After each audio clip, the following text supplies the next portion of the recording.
রাস্তা ব্লক করে দেওয়া, সাধারণ মানুষকে ভোগান্তির মধ্যে ফেলা, সাধারণ মানুষকে জিম্মি করা, এই অসহনীয় আপনার ট্রাফিক জ্যাম সৃষ্টি করা, আন্দোলনকারীরা মানে যদি এই ধরনের জিনিস অব্যাহত রাখে, আমি মনে করি সাধারণ মানুষের পক্ষ থেকে তাদের বিরুদ্ধে প্রতিরোধ গড়ে তোলা উচিত। আপনি আন্দোলন করবেন, আন্দোলনের তো নর্মস থাকা দরকার, কিছুটা নর্মসে থাকা দরকার। আপনি সাধারণ মানুষ কিন্তু জিম্মি করতে পারেন না।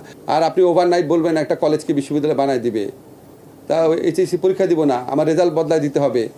এখন আপনারা খালি চিন্তা করেন যে এখন আবার একটু কঠোর পদক্ষেপ নিলেও আবার সবাই সমালোচনা করা শুরু করে যে এরকম পুলিশ কেন এই ব্যবস্থা নিল, এটা কি আগেরই পুলিশ কিনা।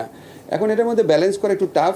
আপনি একটা যে বিশ্বাস করেন, এই অন্তর্বর্তীকালীন সরকারে যারা আছেন ওনাদের অধিকাংশই যত তাড়াতাড়ি সম্ভব নিজের পেশায় ফিরে যাওয়ার জন্য আপনার আগ্রহী। আমার অভিজ্ঞতার ঘাটতি আছে বা আমার হয়তো যোগ্যতারও ঘাটতি আছে, কিন্তু বারবার আপনাদের একটা কথা বলি, আমার প্রচেষ্টার ঘাটতি নাই এবং আমি কোনো দিনও সন্তুষ্ট না আমার কাজে।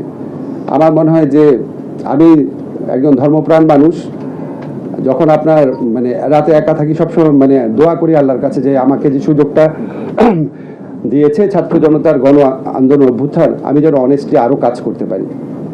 আমি বলি আল্লাহ আমার জন্য কাজটা সহজ করে দাও, আরও যেন কাজ করতে পারি।